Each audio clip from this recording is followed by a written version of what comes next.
Oh dear, okay.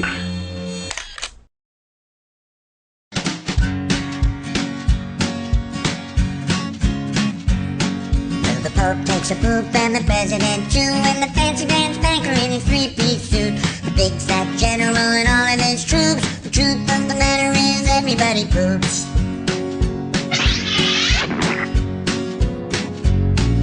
The famous brain surgeon has to leave his lump, and the high-priced model has to stop for a dump. But can the size of Canada can't spray away the truth, cause even if they don't admit it, everybody poops.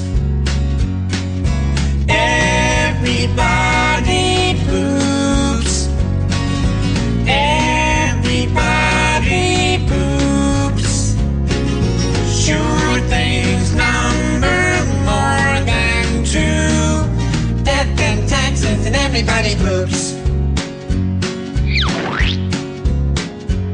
Some days it's easy, other days it's hard, but if your system's working, thank your lucky stars. Nobody talks about it, not a word is said.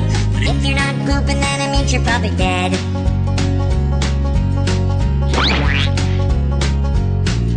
The destitute and homeless have to do it, it's true, but even all the wealthy people gotta make do.